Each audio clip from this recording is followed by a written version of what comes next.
শাহজাদা দারাশুকো মানবতার এক প্রতীকের নাম। আমরা এখন শুনছি সেই শাহজাদা দারাশুকোর আগমন এবং তার পরবর্তী কর্মজীবনী। নমস্কার, শুভ সন্ধ্যা। শাশ্বতী সিনহা টক্সে আপনাদের সবাইকে স্বাগত। আপনারা এখন শুনছেন শ্যামল গঙ্গোপাধ্যায়ের শাহজাদা দারাশুকো। আজ 7ম দিন। শুরু করি।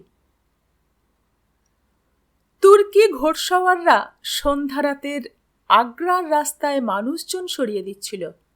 লোক হটিয়ে দিয়ে এ পথ দিয়ে এখন বাদশার হাওদা যাবে। রাজধানী থেকে এই সড়ক বেরিয়ে গিয়ে গোয়ালিয়রে পড়েছে। আগ্রায় সবাই জানে বাদশাহ এই সময়টায় এ পথ দিয়ে কোথায় যান। চৌধুরী গয়ানাথ সদর দরজা বন্ধ করে দিল। সে ফজল কোনো ঝুটঝামেলায় পড়তে চায় না। বাদশাহ সেলিম জাহাঙ্গীর যখন গয়ানাথের গোলা পার হলেন, তখন তার সদর আর 5টা বন্ধ দোকানপাটের মতো লাগল। তিনি এখন চলেছেন তার নিজের বড় ছেলে শাহজাদা খসরুকে দেখতে। আগ্রার এই শহরতলি পেরোলেই পাথুরে মাটি আর বাবলা গাছের দেহাত এলাকা, দূরে দূরে গাঁ বসতিতে আলোর বিন্দু, মেটে জ্যোৎস্নার ভেতর ফাঁকা মাঠে একটা পোড়ো মতো ছোটখাটো গড় দাঁড়িয়ে, তার কোথাও কোনো আলো নেই। জায়গাটার নাম বিয়ানা। এখানেই নাকি একসময় জোর বাজার বসত। এই জায়গা ঘিরেই কয়েকশো বছরে আগ্রা নগরী গড়ে উঠেছে। গোড়ার দিকে এখানেই নাকি আগ্রা গড়ে উঠছিল। তখনকার এই ফেলে যাওয়া পোড়ো গড় এখন তার অন্ধ বাসিন্দার মতোই কোনো আলো না জেলেই অন্ধ হয়ে বসে আছে মাঠের ভেতর। তুর্কি সেপাইরা মশাল হাতে ছুটে যেতেই গড়ের ভেতর একটা একটা করে আলো জ্বলে উঠতে লাগলো। দুয়ারে বাদশাকে কুর্নিশ করলেন অনুরায়। বাদশাহ সেলিম জাহাঙ্গীরের ভীষণ বিশ্বাসী এই রাজপুত অনুরায়। পুরো নাম অনুপ রায়, কিন্তু লোকমুখে তিনি অনুরায় হয়ে পড়েছেন। বছর 6 আগে শিকারে বেরিয়ে টিলায় দাঁড়িয়ে বাঘকে লক্ষ্য করে গুলি ছোড়েন জাহাঙ্গীর। বাঘ এসে বাদশাকে মাটিতে পেড়ে ফেলে। তখন 2-4 জন লোক লস্কর বাদশার বুকের ওপর দিয়েই পালিয়ে যায়। অনুপ রায় এগিয়ে গিয়ে বাঘের মাথায় ডান্ডা মেরেছিলেন। বাঘ বাদশাকে ছেড়ে দিয়ে 2 থাবায় অনুপ রায়কে ধরে। অনুপ রায়ের হাত বাঘের মুখে। তারপরে বাঘে রাজপুতে কুস্তি, মাটিতে লুটোপুটি। এদিকে অন্য কয়েকজন বাঘকে তলোয়ারের কয়েক ঘা দিতেই বাঘ অনুপ রায়কে ছেড়ে চলে যাচ্ছিল। রাজপুত গা ঝাড়া দিয়ে আবার বাঘের মুখে মারল 2-3 ঘুষি। আবার বাঘে মানুষে কুস্তি। কিছুক্ষণ পরে অনুপ রায় ফাঁক পেয়েই পালানোয় ব্যস্ত বাঘকে তলোয়ার বের করে মারলেন 1 কোপ। সেই কোপে ভ্রুর ওপরের চামড়া কেটে বাঘের 2 চোখের ওপর ঝুলে পড়ল। তখন অন্য সব বাহাদুররা হাজির হয়ে অন্ধপ্রায় বাঘকে পেড়ে ফেলে। কনৌজের জঙ্গল থেকে ফিরে বাদশাহ জাহাঙ্গীর নিজের খাস তলোয়ার অনুপ রায়কে উপহার দেন। সঙ্গে দিলেন উপাধি সিংহদলন। একই সঙ্গে মোগল আর রাজপুত ধন্য হয়েছিল মেবারে। শাহজাদা খসরু কেমন আছে? ভালোই, সহি সালামতি আছেন। কিছু দেখতে পাচ্ছে শাহজাদা? গড়ের ভেতর দিয়ে হাঁটতে হাঁটতে কথা হচ্ছিল। অনুরায় বললেন, হেকিম আব্দুল হাজি সিরাজি তো দেখে যাচ্ছেন একদিন অন্তর একদিন। কি সব লাগাচ্ছেন ও চোখে? বোধহয় কিছু কিছু দেখতে পান এখন শাহজাদা। আশায় আশায় মুখখানা জ্বলে উঠল জাহাঙ্গীরের। সত্যি তাই যেন হয় খোদা। এ কথা বলে তার মনে এলো 30 বছরে পা দিল শাহজাদা। যদি অন্ধ করে দেবার হুকুম না দিতাম সেদিন, যদি না দিতাম, আমি ৩৬ বছর বয়সে হিন্দুস্থানের বাদশাহ হয়েছি। খসরুর দোষে তো আমিও দোষী। আমিও তো হিন্দুস্থানের সিংহাসনের দিকে হাত বাড়িয়েছিলাম। আব্বা হুজুর আকবর বাদশাহ তো আকন্দর আঠা লাগিয়ে আমার দু চোখ অন্ধ করে দেননি। মুখে বললেন জাহাঙ্গীর, আপনার মতো বিশ্বাসী মানুষকে শাহজাদা খসরুর দেখাশোনার ভার দিয়ে আমি নিশ্চিন্ত। আমি জানি আপনি শাহজাদাকে নিজের ছেলের চেয়েও বেশি ভালোবাসেন। অনুরায় কোনো কথা বললেন না, শুধু মাথাটা একটু নামিয়েই আবার সিধে হয়ে হাঁটতে লাগলেন বাদশার পাশে পাশে। খসরুর মা যোধপুর রাজের মেয়ে, রাজপুত বংশলতায় অনুরায়ের ভাগ্নে সমান।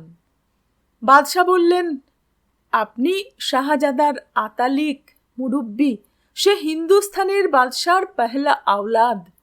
হোক অন্ধ, যদি চোখ ফিরে পায় সে তো ইনসাফির তরাজু মোতাবেক হিন্দুস্থানের মসনাদের পহলা হকদার। তার যাতে কোনো ক্ষতি না হয় সেদিকে আপনি কড়া নজর রাখবেন। জানি আলা হযরত, ইবলিশও যদি শাহজাদার দিকে হাত বাড়ায় তো হাত দুখানি কেটে রাখবো ইবলিশের। বান্দাগান ই আলা হযরত এ কথা বলছেন কেন? হিন্দুস্থানের তক্তের দিকে কে না হাত বাড়ায়? অনুরায় বললেন, ওই শাহজাদা দাঁড়িয়ে আছেন। বাদশাহ জাহাঙ্গীর থমকে পড়লেন। সিংহদলন অনুরায় এবার পিছিয়ে এলেন। তাই নিয়ম, হিন্দুস্থানের সবচেয়ে বিখ্যাত বাবা এখন তার বড় ছেলের সঙ্গে কথা বলবেন। নিভৃতে চাই। পোড়োগড়ের খোলা চাতালে চাঁদের আলোয় খসরু পিঠ ফিরে দাঁড়িয়ে। শাহজাদা এখন পূর্ণ যুবক, চওড়া কাঁধ, এক মাথা কালো চুল অবিন্যস্ত, একজন রীতিমতো শক্তিধর পুরুষ দাঁড়িয়ে, কিন্তু অন্ধ। আমি এসেছি খসরু। জানি আব্বা হুজুর। আশায় আশায় বুকটা দুলে উঠল বাদশাহ জাহাঙ্গীরের। তুমি কি তাহলে সত্যি কিছু কিছু দেখতে পাচ্ছ? আমি এখন আগের চেয়েও বেশি দেখতে পাই, সব দেখতে পাই। হায় খোদা, সবই তাঁর মেহেরবানি। তুমি পুরোপুরি দেখতে পাও, এই আমার একমাত্র মোনাজাত। এমনকি আপনি যে আমার পেছনে দাঁড়িয়ে আছেন তাও দেখতে পাচ্ছি আলা হযরত। আবেগে বাদশাহ জাহাঙ্গীর এগিয়ে গিয়ে শাহজাদা খসরুর পিঠে হাত রাখলেন। খসরুর অন্ধ চোখ তখন সামনের জ্যোৎস্না ভেজা ফাঁকা প্রান্তরের দিকে তাকিয়ে। জাহাঙ্গীর চেঁচিয়ে বলে উঠলেন, হেকিম সিরাজিকে আমি জায়গির দেব। কি আশ্চর্য গুণ তার ওষুধে! অবশ্য দেবেন বাদশাহ, অবশ্যই দেবেন। আমি এখন সামনে পেছনে তো দেখতে পাই, এমনকি আমার জন্মের আগে ঘটে যাওয়া জিনিসও পরিষ্কার দেখতে পাই। চমকে উঠলেন বাদশাহ। তিনি দু হাতে নিজের ছেলেকে পেছন থেকে জড়িয়ে ধরতে গেলেন। এই আধো অন্ধকারে বাদশার পেছনে দাঁড়িয়ে শুধুমাত্র 4 জন তুর্কি খোঁজা। তাদের হাতে খোলা বিরছা কুড়ুল, কোমর বাঁধে খুব দরকারি চালাবার মতো আকবরী পিস্তল। বাদশার ওপর আচমকা হামলা হলে ওরা ঝাঁপিয়ে পড়বে।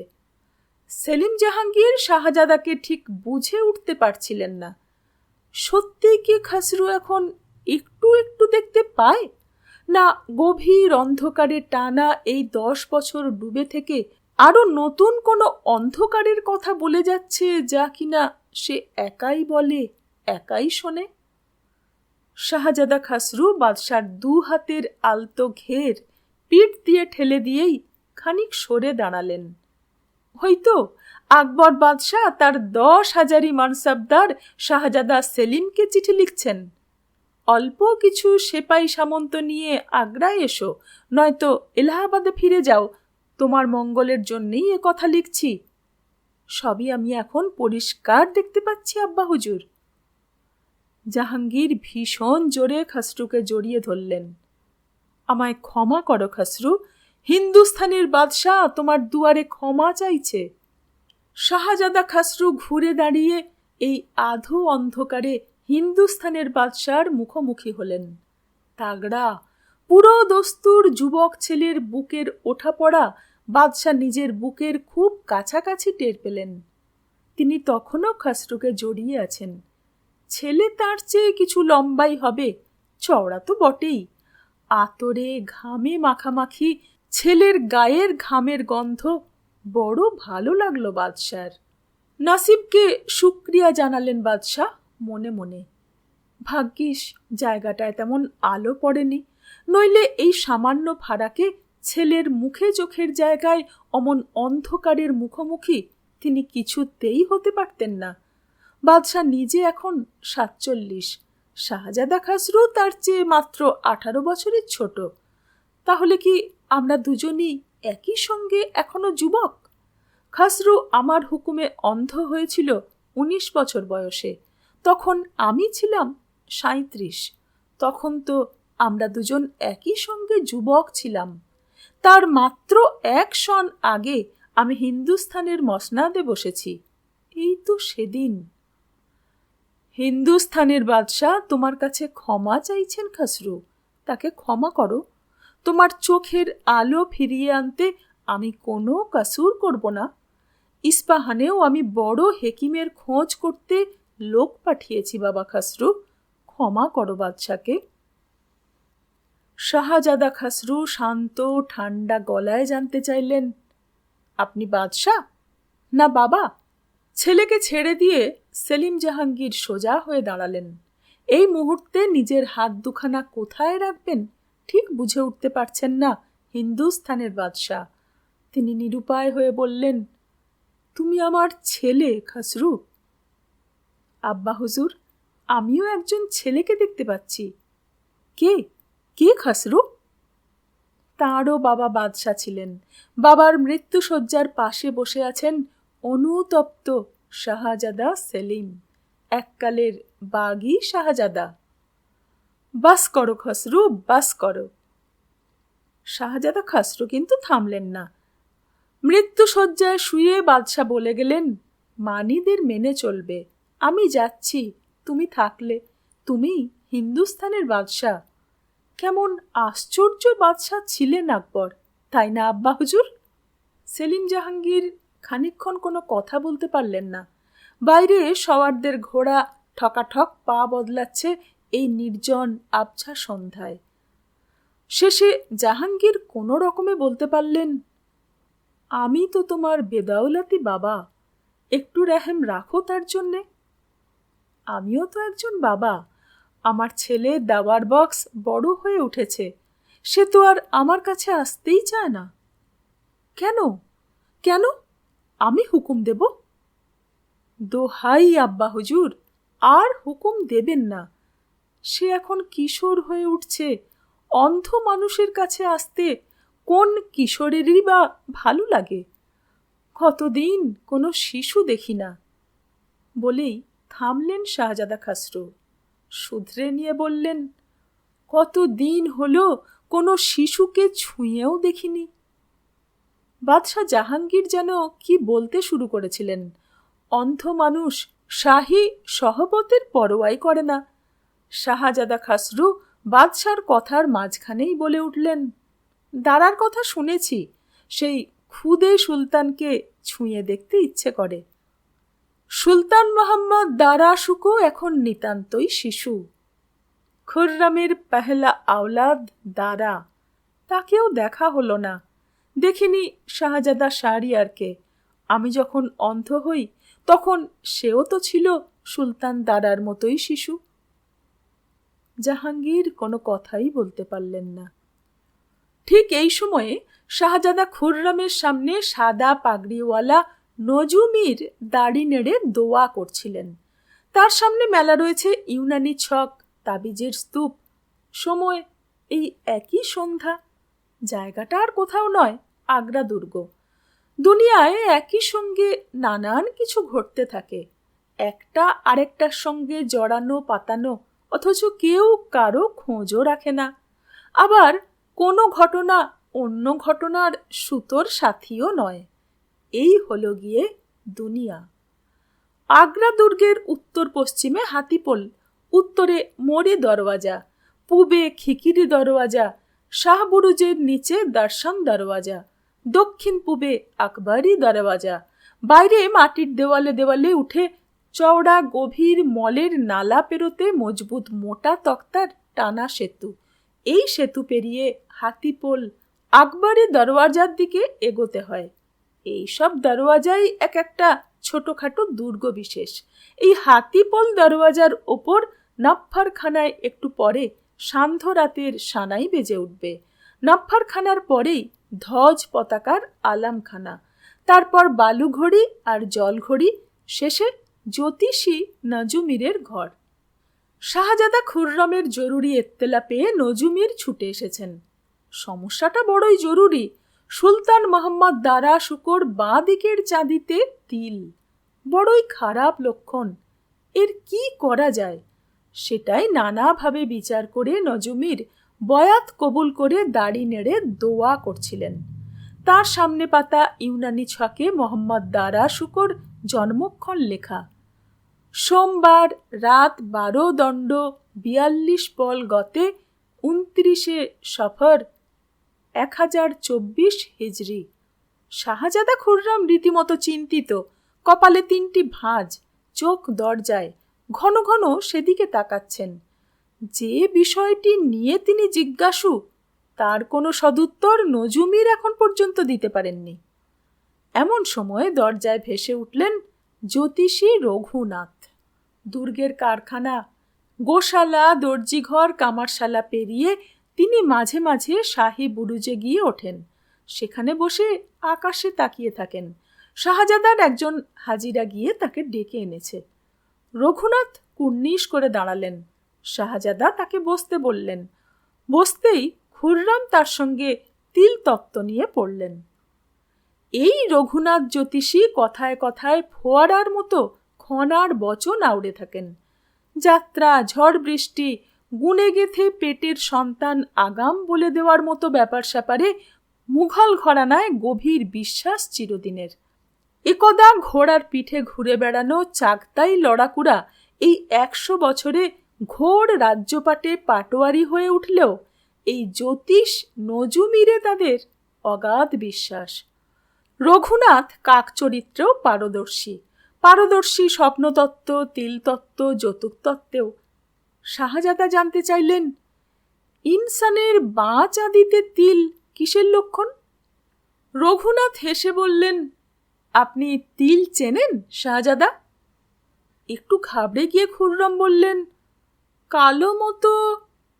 শুনুন, কালো যৌতুক যদি মুখের বাঁ দিকে থাকে তো জাতক খুব সুখী হয়। তাই নাকি? তাহলে কি ওটা যৌতুক? সুলতান মোহাম্মদ দারা শুকো ভূমিষ্ঠ হয়েছেন রাত 12 দণ্ড 42 পল গতে। গভীর নিশীথে জন্মালে তো তিল হয় না, যৌতুক হয় শাহজাদা। তবে কি ওটা যৌতুকই দেখলাম? মুখের ডান দিকে যৌতুক হলে সম্মান প্রাপ্তি যোগ, তাছাড়া রাজবধ, সুখী হয় জাতক। না, বাঁ দিকে। তাহলে তো কোনো চিন্তারই কারণ নেই। তিল না যৌতুক, এই দোটানায় শাহজাদা খুররম মহা ফেরে পড়ে গেলেন। এতক্ষণ নজুমির একা ছিলেন, বেশ ভালো ছিলেন শাহজাদা। এখন যে সবই তার গুলিয়ে যাচ্ছে। রঘুনাথ এখন তিল তত্ত্ব আর যৌতুক তত্ত্বের লক্ষণগুলো পাশাপাশি বলে যাচ্ছিলেন। ললাটের ডান দিকে নাকের ওপর তিল থাকলে জাতকের দৈব ধন ও যশ লাভের খুব সম্ভাবনা। বাঁ হাতের কনুইয়ের ওপর যৌতুক থাকলে জাতক দুঃখী হবে। চোখের নিচে তিল থাকলে অধ্যবসায়ীর চিহ্ন। শাহজাদা খুররমের মনে হলো, বাদশাহ বাবরের চোখের নিচে কি তিল ছিল? তিনি তো দাঁতে দাঁত দিয়ে পড়ে থাকার মতো অধ্যবসায়ী ছিলেন। রঘুনাথ জ্যোতিষী বলে যাচ্ছিলেন, ডান হাতের কনুইয়ের ওপর জাতকের যদি যৌতুক চিহ্ন থাকে তো সে খুবই নিন্দিত মানুষ। গণ্ডে তিল থাকলে জাতক কখনো ধনাঢ্য হয় না। ডান হাতের কনুইয়ের নিচে জাতকের যদি যৌতুক চিহ্ন থাকে তো সে খুবই কামুক। নিচের আর ওপরের ঠোঁটে তিল থাকলে জাতক বিলাসী হয়, প্রেমিক হয়। থামুন তো, সুখ দুঃখ যশ নিন্দা রূপেয়া দামড়ি কাম প্রেমের সময় আসতে শিশুর এখনো অনেক অনেক দেরি। আগে দেখতে হয় দাঁড়ার বাঁচা দিতে ওটা সত্যিই তিল কিনা। যদি তিল না হয় তো যৌতুক নিশ্চয়। সেটাই তো সবার আগে জানা দরকার শাহজাদা। আমি কি ঠিক চিনতে পারবো? খুব পারবেন, আপনি তার বাবা। আর একটা কথা শাহজাদা খুররম, এত তাড়া কিসের? শিশুর সামনে তো অগাধ জীবন পড়ে আছে। এখন সুলতান দারা শুকো বড় হয়ে উঠুক, তখন একসময় দেখে শুনে স্থির করা যাবে ওটা তিল না যৌতুক। যদি তিল হয়ে থাকে জাতকের চাঁদির বাঁ দিকে, তো তারও রাস্তা আছে। আছে, আলবাত আছে শাহজাদা। চাঁদ সুরাজের এই দুনিয়ায় কিসের ব্যবস্থা নেই? সোনা রূপো ধরে দিলে কোনো দোষ অর্ষে না। বলছেন আপনি? হ্যাঁ, আমি তো আছি শাহজাদা খুররম। এতক্ষণে নজুমির চোখ খুললেন। খুলে দেখলেন তিনি এই মুঘল সংসারে রঘুনাথের বাতচিত বলের অনেক পিছনে পেছিয়ে পড়েছেন। হারানো জমি উদ্ধারের জন্য নজুমির কি যেন বলতে যাচ্ছিলেন, শাহজাদার কথায় তাকে থামতে হলো। ভেতরে ছটফটানি, রাগ, বাইরে ভদ্র হাসি মেলে ধরে নজুমির চুপ করে রইলেন। শাহজাদা বললেন, ওটা যদি তিল হয়ে থাকে আর তা যদি গলায় হতো দারা শুকর?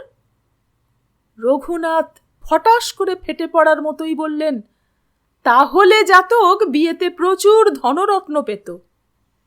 নজুমির বললেন, মুঘল ঘরানার ইনসানের ধনরত্ন তো ঘরেই আছে। হিন্দুস্থানে তার চেয়ে বেশি হীরা পান্না আর কার আছে? সে কি করে বিয়েতে আরো বেশি করে মতি পান্না পায়? যত সব।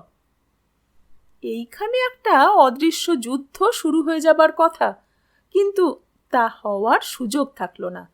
শাহজাদা খুররম দেখলেন দোরে বেনারসি দাঁড়িয়ে, তার হাতের আঙুলে সাংকেতিক আংটি। আংটিটি উজিরে আজম আসাফ খাঁয়ের, মানে তার শ্বশুর মশায়ের, বেনারসি আসাফ খাঁয়ের খাস গোলাম। শাহজাদা খুররম উঠে বসলেন। আমায় যে উঠতে হচ্ছে। সঙ্গে সঙ্গে নজুমির তার ছক তাবিজের পাহাড় গুটিয়ে নিয়ে উঠে দাঁড়ালেন। দেখা দেখি রঘুনাথও। শাহী দাস্তুর ই আমল মোতাবেক কোনো খবর দিতে এসে কিংবা ডাকতে এসে কাসিদ, গোলাম বা দাখিলা যদি দেখে অন্য কেউ আছে, তো তার বেরিয়ে যাওয়া অবধি স্রেফ মূর্তি হয়ে চুপ করে থাকবে। এখানেও তাই ঘটল। রঘুনাথ আর নজুমির বেরিয়ে যেতেই বেনারসি গোলাম এগিয়ে এসে কুর্নিশ করল।